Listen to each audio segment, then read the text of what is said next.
বাসরার এই রাত্রিতে জন্ম নেয় এক শিশু, যার চোখে দুনিয়া নয়, আসমান লেখা ছিল।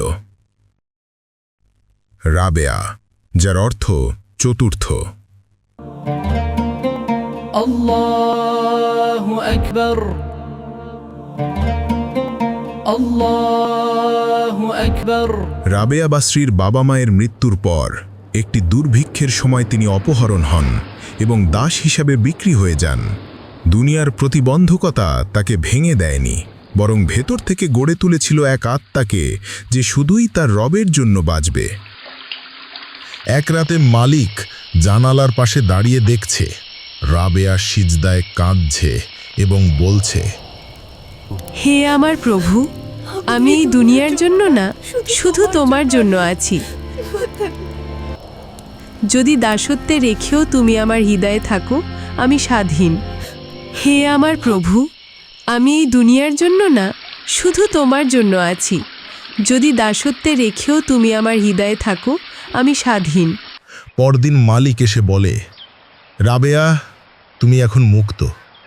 রাবেয়ার চোখে অশ্রু, মুখে প্রশান্তি, মনে মনে ব্যক্ত করেন, মানুষের শৃঙ্খল থেকে মুক্ত হয়েছি, এখন শুধু আল্লাহর প্রেমে বন্দী হব। এক রাতে রাবেয়া হাতে মশাল নিয়ে রাস্তায় হাঁটছেন। একজন জিজ্ঞেস করে, রাবিয়া, এই মশাল আর পানির পাত্র কেন?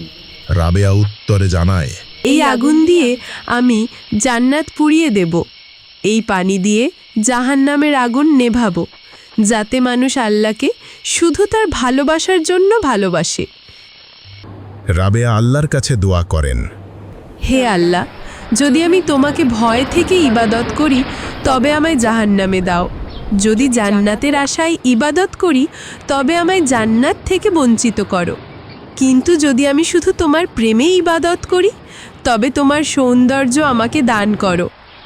তিনি দুনিয়াকে ভালোবাসেননি, কিন্তু দুনিয়া তাকে ভুলতে পারেনি।